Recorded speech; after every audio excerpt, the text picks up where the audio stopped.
Okay. I'm good, thanks. I'm good. And you? Yeah, good. Good. Not too bad. Not too bad. Okay, I just had my hair cut yesterday for the first time in about 6 months, so you're seeing me looking vaguely presentable. so I've got some questions here. Okay, fire away. Write down some notes. So, firstly, um, obviously, I appreciate you doing this. By the way, just before everything. So, firstly, how did you get into journalism? How did it start? Was it always journalism, or was it first choice?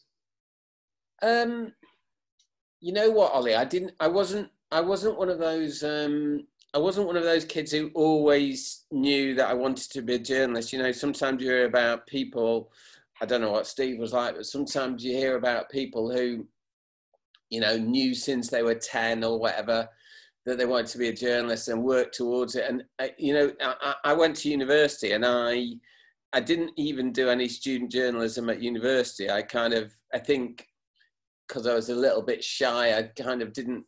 I felt a bit intimidated, I think, by the people who already kind of knew they wanted to be career journalists and that kind of thing. So I didn't even do any then. And then when I left university, I really didn't know what I wanted to do. And I think around that time, so it was in the 80s, late 80s, everybody, well, not everybody, but a lot of my friends were going into advertising. That was the thing then. It's a bit dead now, advertising, but in those days, advertising was the kind of thing. So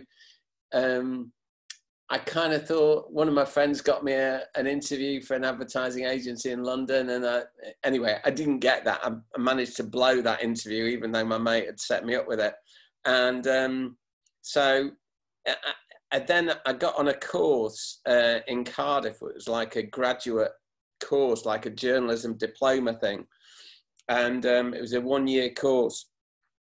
And I absolutely loved that, to be honest. And that was what really got, I mean, I always liked writing, but then I got on that course, and we had a couple of, the tutors were, like, one of them was used to be a sub-editor on the Daily Mirror, and he was quite hardcore and quite sort of, you know, he was quite unforgiving in his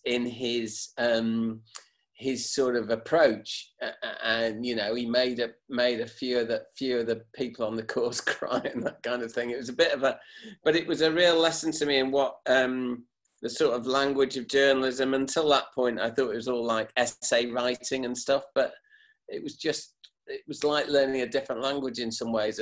But I absolutely loved it, and so from then, that was the point at which I thought, this is what I want to do. You were always into football and just sports in general? Yeah, I mean, I love football. Like so when I was how old are you now? 15. Yeah. So when I was about your age, maybe a little bit younger, but probably about your age. I mean, I always loved football, but when I was about your age, I started going to watch football regularly. And I grew up in sort of South Manchester. So my dad's from a place called Stockport, which Steve will know well. But so he used to take me to watch Stockport. In those days, Stockport County played on a Friday night. So I always used to go and watch Stockport on a Friday night. And then one of my mates had a season ticket at City, or a few season tickets at City in the Platt Lane. So we used to go, if City played at home on Saturday, I'd go with him to watch City. So I ended up where I'd start. I was watching a lot of matches actually every season. I became really kind of obsessed with football. You know, I used to go and watch as many.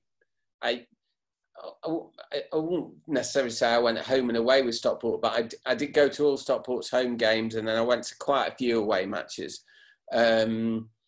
You know, particularly the local ones like Bury and Halifax Town in those days were in what is now League Two, and Port Vale, those, you know, places around the kind of north of England. I used to go to a lot of those. So I watched a lot of football, and in the summer I played a lot of tennis, and so I love sport. So it was kind of, it was the obvious thing for me to try and get into, really. I think once I started doing journalism.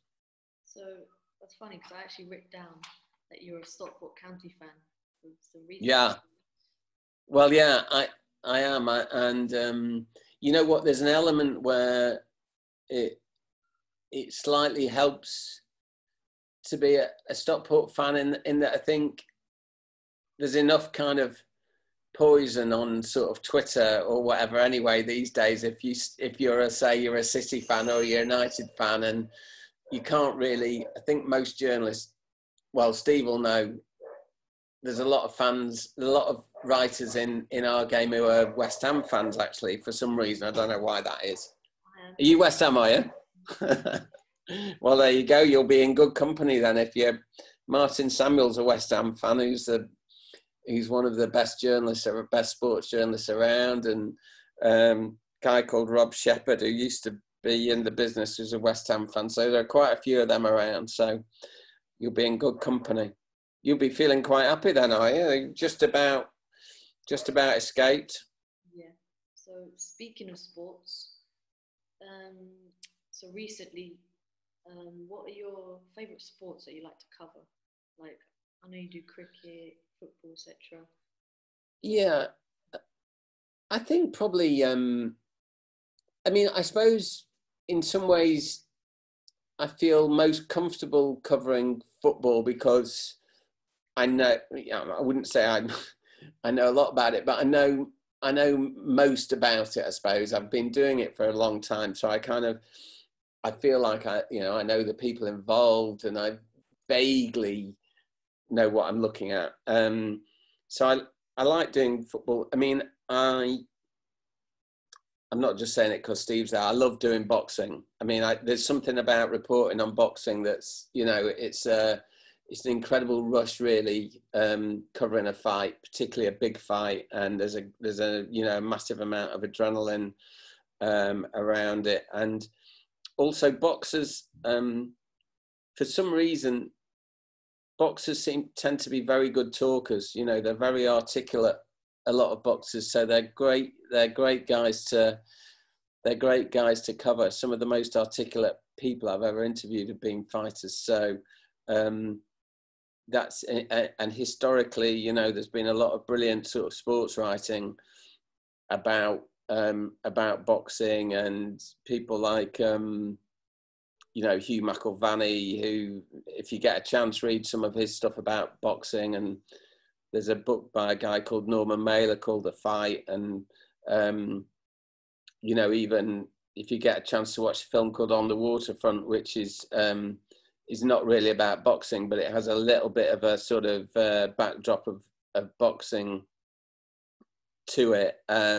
So, there's a real kind of cultural history to writing about boxing that I like, and I love going to the fights, and that it's always great to spend a bit of time with Steve Bonds, who's again someone else I admire. So I do like covering boxing, and I think from the flip side, I feel I have to do a bit of rugby sometimes. I don't really feel very comfortable covering rugby. I mean, because I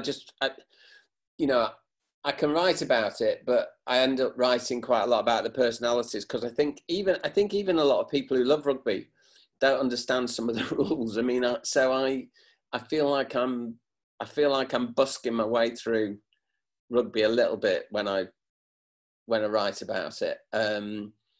And the other thing I like covering, I suppose, is tennis, because I used to play a lot of tennis when I was a kid. So I don't really get that much of an opportunity to write about tennis, because it's really probably just watching Wimbledon every year is the amount of tennis you get to cover. But I do like watching that, and Wimbledon's a great event to cover. So back to sports and like in general, obviously. So when you put out an article or cover a certain club or football, how do you react? How do you feel when you get like these stick or trolls and stuff like that on social media? Does it affect you, or do you just ignore it? It affects me a bit, I suppose. I mean, I think when you're a journalist in the age that we live in, you have to accept that you're going to get a bit of stick. I mean, you kind of, if you give it out, you've got to take it a bit. So you're in the business of these days of giving opinions as well as just reporting on matches and things. You're in the business of giving opinions. So you have to accept that people, particularly in football, are going to have opinions back, and that they're going to feel, even recently. So, I wrote a column last week about who would be my footballer of the year, and we have a football writers association. We get to vote for the footballer of the year. There are two awards. There's a player of the year that the players vote for, and then we have a footballer of the year that the football writers. And I said I'd voted for Jordan Henderson, and so then you get, even though that doesn't mean, I don't like Kevin De Bruyne or anything. I mean, I love Kevin De Bruyne. I think he's a fantastic player. But I just think the season that Liverpool have had, and, the journey that Jordan Henderson has been on, and I just think, the fact that all the stuff, the campaign that he led for the NHS during the lockdown, just all things considered, I'm not saying that Jordan Henderson is as good a footballer necessarily as Kevin De Bruyne, but I just thought he's the player of the season for me. So therefore, at that point, then you get a load of City fans saying, how can you even think about being a football writer? You're an ignorant this and that. And, you should never be allowed near a newspaper again. You don't know anything about football. Give up football writing. And, obviously ruder things than that as well, that I will spare your blushes over, although I'm sure you'll have seen that kind of stuff. And so, that, I think you have to accept that football in particular is a very tribal sort of thing. And I think you also have to accept, sorry, this is getting a bit deep, but that there are a lot of angry people out there, and for whatever reason these days. And I think one thing I have learned, Ollie, is to try not to look at Twitter late at night before I go to bed. Because sometimes if I do that, I go to bed thinking about something horrible that somebody might have said about me. And I just think that's not particularly good for one's, I know it's an overused phrase, but not particularly good for one's mental health. So I try not to look at it last thing before I go to bed. Yeah. So in the end of the day, it's just your opinion. So it is a bit out of order when people say this kind of stuff. But my next question was about Henderson being your player of the year. So it's quite fortunate. So I was going to ask, how close was it? Like, you voted Henderson. Was it just between Henderson and De Bruyne? Was it Van Dijk maybe? And how close was it between Henderson and whoever it was? Yeah. No, I mean, it was close. I mean, I find it difficult. I mean, I got because I do like De Bruyne a lot, but and also I think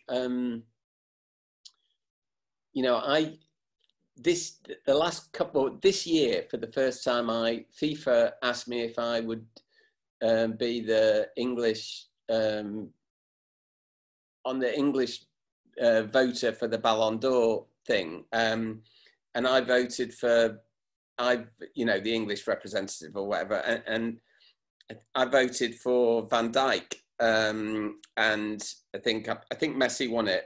But Van Dijk was second. I think he was quite a close second. So I'm a huge admirer of Van Dijk as well. I like Van Dijk, but part of the kind of the voting for the Football Writers Award as opposed to the Players Award, there's this sort of phrase somewhere you'd be able to find it, but it's something about the vote is on both what they've achieved on the pitch, and it's something like by precept or something, which means the example they've set, like a kind of as a role model, that kind of thing. Now, I mean, whatever you think about footballers, I'm unsure about my view on footballers being role models. I think people's parents should be role models, really, but whatever. You know, Henderson, I think, was one of the players like Marcus Rashford in a way who came out of the lockdown pretty well in England, because he led that campaign for players to donate money to the NHS and that kind of thing. I also think, you know, Ollie, I think this is one of the interesting thing about being a sports writer is sometimes even though you might not want to admit it, sometimes your view becomes slightly skewed when you've met these people. And so for good or bad. And I've done a couple of pieces with Henderson, and like a couple of sit downs with him, and he was great. You know, he was really nice, and we got on pretty well. And when I see him, you know, this sounds pathetic really, but when I see him, he says hello, and those kind of things just, and I don't really know De Bruyne. And I think sometimes those things just even really like maybe 1%, just sort of slightly. I mean, look, I think that De Bruyne is probably my favourite footballer in the league at the moment. Yeah. I mean, I just think he's brilliant, and I love watching him play. I think he's so. It's interesting, and I guess I'm rambling slightly here, but I know in some ways there might seem a contradiction there if I'm saying that De Bruyne is my favourite player, and yet I voted for Henderson as the player of the season. I just think that, so obviously Liverpool won the title by whatever it, well, 18 points, 20 points, whatever it's going to be. And I think Henderson, again, a lot of people would say Van Dijk was more important. They might say Mane was more important. I've seen a lot of people saying Henderson's a bang average player and this and that, all of which may be true. But he is there. A lot of Liverpool fans say that he's absolutely vital to them. They don't play as well when he's not in the team. I think the stats say that their results aren't as good when he's missing. And I just think that the whole thing about Liverpool is that they're not a team of stars, actually. Obviously, they have some amazing individuals in the team, but they're about the collective. And to me, he kind of epitomizes that. And I also know that you know, he's not had a smooth journey there. You know, Brendan Rodgers tried to sell him, wanted to swap him for Dempsey. A lot of the time, Liverpool fans have given him a rough time. He's lived in the shadow of Gerrard quite a lot as captain. I just think he's quite an inspiring story. And so all those things put together made me vote for him. But, you know, again, when you take yourself out of the tribalism of football, a lot of City fans would hate me for voting for Henderson rather than De Bruyne. Whereas I saw Henry Winter wrote a piece in the Times yesterday or the day before saying that he voted for De Bruyne. And I think fair enough. I've not got a problem with people voting for De Bruyne because I think he's an amazing player. So, you know, to me, it's like somebody votes for De Bruyne. If De Bruyne wins it, I'm not going to like say this is a disgrace and it's an injustice or anything. Good luck to him. You know, I mean, it's about people have different opinions. And I think it's a bit like the Messi Ronaldo debate. Who's the greatest? You know, I think Messi is, you know, Messi's my favourite player. I much prefer watching him to Ronaldo. But there'll be a lot of people who say that's, you know, that Ronaldo would argue just as forcefully for Ronaldo. So I don't think it's one of those things that is right and wrong. It's just what appeals to you as a person at any given time, I think. Sorry, that was a very long answer. Do you think Henderson will eventually win it? Because you voted for him. Do you think you'll win it? You know what? I think it's going to be really. My vague instinct says I think De Bruyne might win it, and well, because De Bruyne is a fantastic player, B, I wonder if the kind of Liverpool vote as such will get slightly split because there are so many good players there, and there's not one outstanding. Well, I mean, I think Van Dijk is probably their outstanding player, but you know, Alexander Arnold's a fantastic player. Mane's a fantastic player. So I just wonder if the Liverpool vote might get split a little bit, whereas De Bruyne is the obvious one at City. So I think De Bruyne might just shade it. Really? Okay. So now I don't know. We'll see. We'll find out soon enough, I guess. So now on to like more recent topics.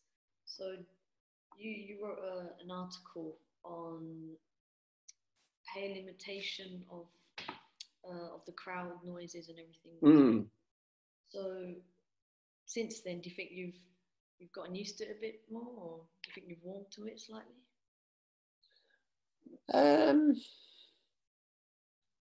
Not really, actually. No, I mean, we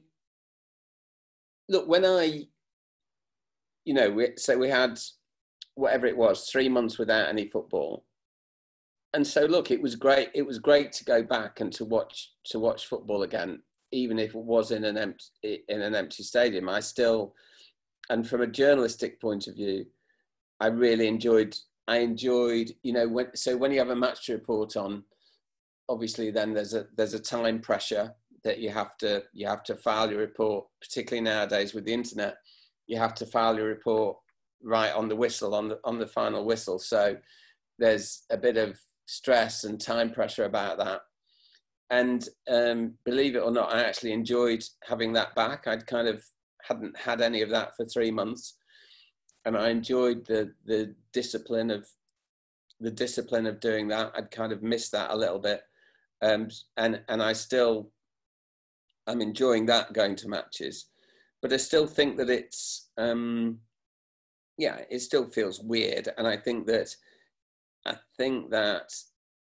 if there's a good thing about it, it's reminded everybody, I think, how important the crowd is and what a vital part of the experience of enjoying football the fans are. You know, I mean, I think that piece that you're referring to, I'm impressed, by the way, with your research, and you're well up to speed. So that, but that match, I think that I was talking about, I went to a match at Oxford. I live in Oxford, so it was the League One playoff semi-final and against Portsmouth, and I was sitting in the empty stand, and some Portsmouth fans had come in because one end at Oxford is open because they never built the final stand. So these fans were sitting on top of a kind of lorry and watching it, and they were singing songs, and it felt great, actually. Even though there were only about 10 of them, they were singing some quite funny songs, and it just felt like there was a bit of life back at the game. Even though they weren't actually in the stadium, we could hear them and everything. And it was just a reminder of how important fans are to the experience, I think, of watching football. It's not just about the football or the players, it's about the whole atmosphere, and the thing that I used to love about football when I was a kid was being part of a crowd and sort of, sorry, this is a bit deep, but being able to lose yourself in a crowd and, being part of a kind of communal experience. And obviously with no fans, that's not there. So on the crowds, apparently they're going to come back in October, according to the government.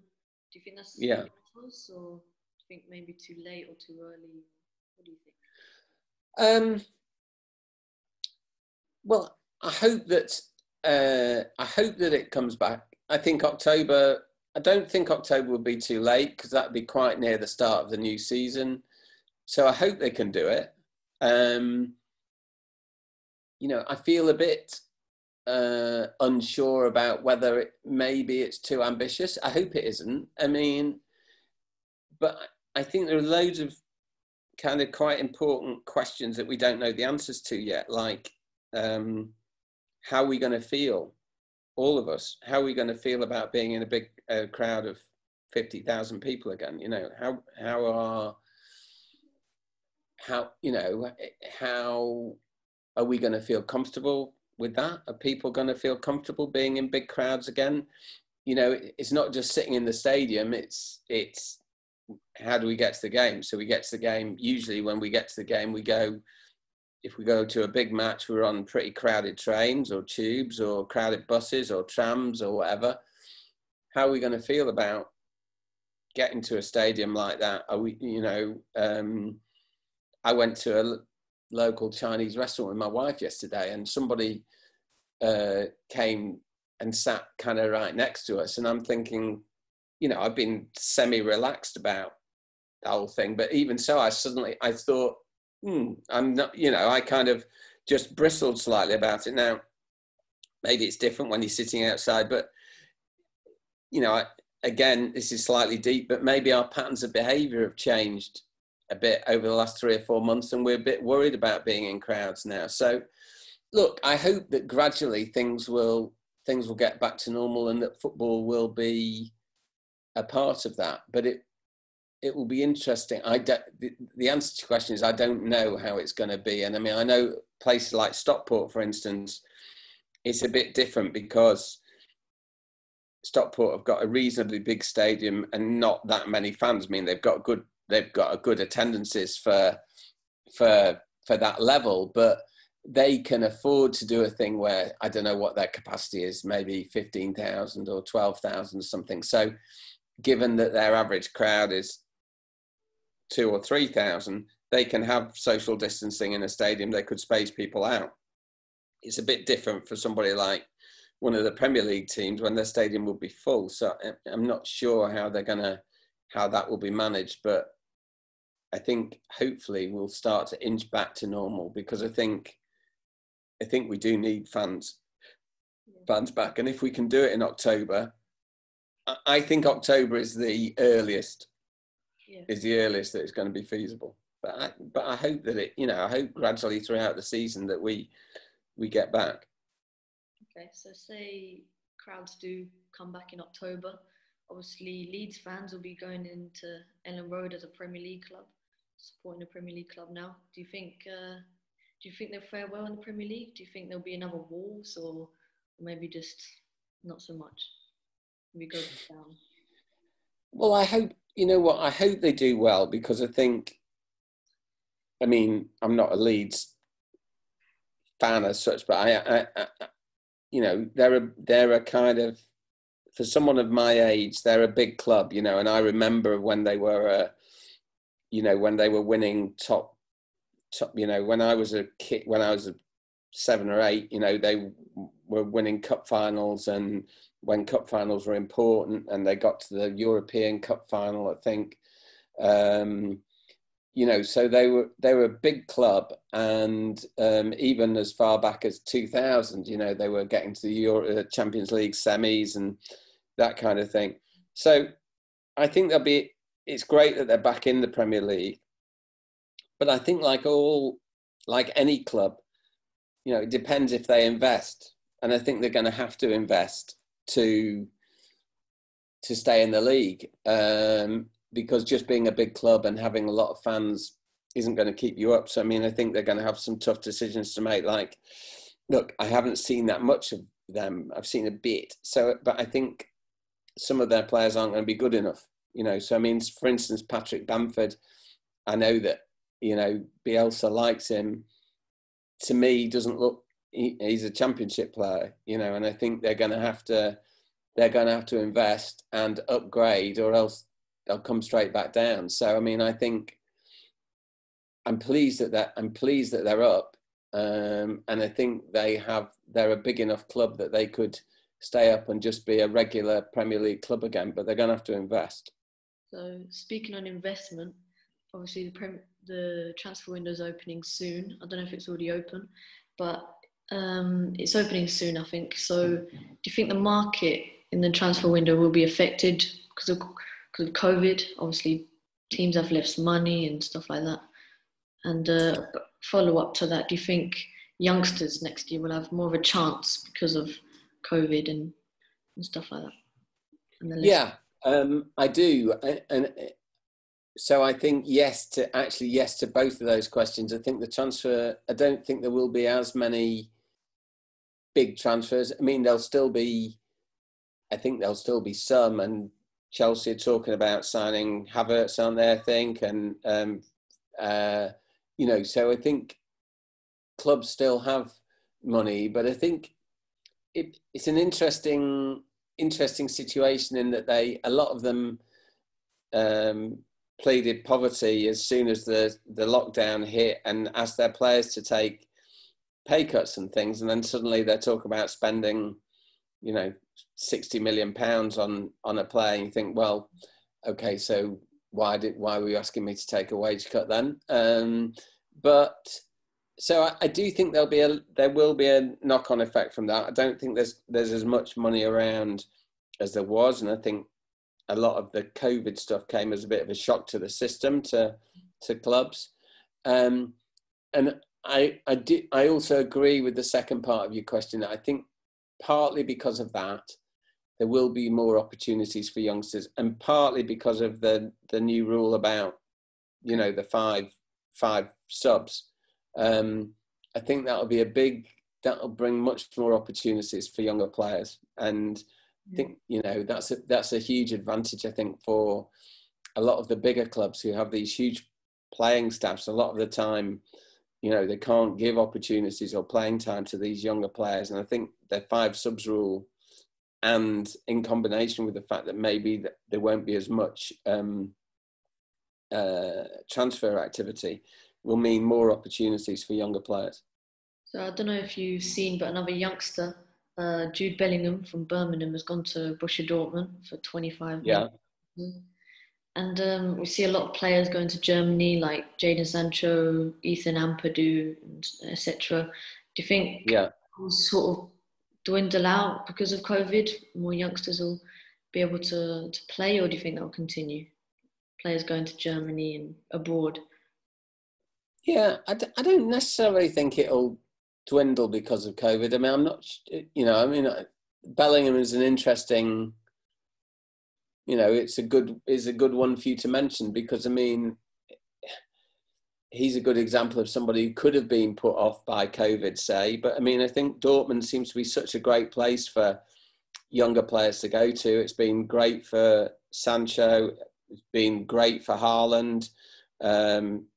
It seems to be a terrific place for young players to get experience and to get exposure. So I think the fact that Bellingham, who's one of the brightest young stars around in English football, that he's chosen to go there.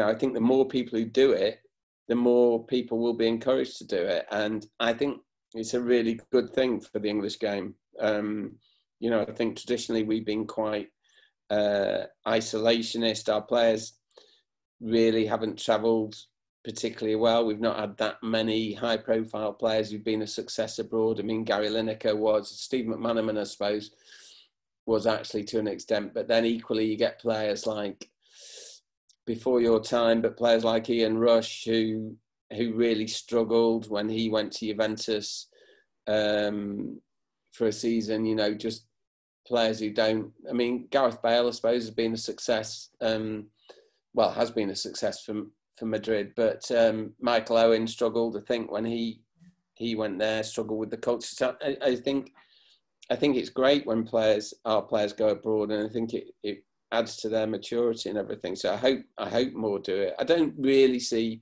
particularly if the COVID crisis starts to ease a little bit, then I don't see why it should stop players going. That's interesting. So we're going to end off with a couple of just silly questions, really, like fantasy questions. So Okay. Obviously lockdown, 3 months, 4 months or so it's been now, over 100 days. What manager would you love to be in lockdown, or which manager would you most like to be in lockdown? Good question. And maybe the least as well. I'm going to say Chris Wilder for most then. I'd just been speaking to him before I spoke to you, actually, for a piece on Sunday, and I like him. Good northern bloke, fairly down to earth, likes to drink. I think he'd be good company in lockdown, plenty to talk about. So I'd choose him as the one I'd most like to be in. Least,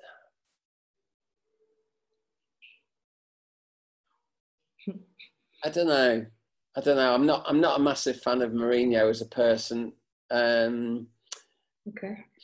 But he'd be an look, I know he's an interesting guy.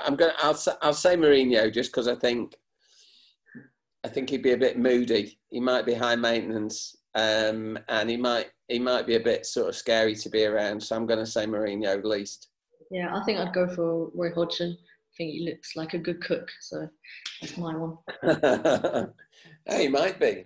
He's looking quite suave, and he's looking quite suave in lockdown with his longer hair. Yeah. But anyway, yeah. And we're going to end it off with another fantasy one. So if you could ask one question to one footballer, sports person, and they had to answer it, what would it be? What question, and who would it be to? Oh, that's a good question. For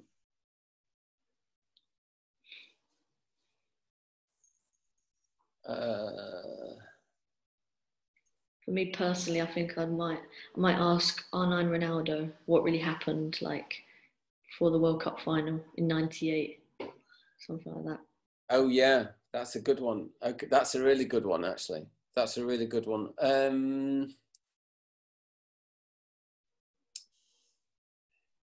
Yeah. Well, well, yeah. What about? I'd say then maybe something about, because it's still. I'd like to ask Gaza what happened on the plane. What happened on the plane back from Hong Kong before Euro '96? That's before your time as well. But there was a huge fuss. There was a huge fuss, and there was some damage caused on the plane and stuff. And there are various rumours about what happened and people being stuck in overhead lockers and things. So yeah, I'd ask Gaza what happened before Euro '96. Okay, I think that's the interview done. I really appreciate you coming here and doing this with me, obviously. It's a pleasure, Ollie. It's a pleasure, and you look. For what it's worth, I thought you did it. You did it really well, and you prepared for it really well. I'm impressed.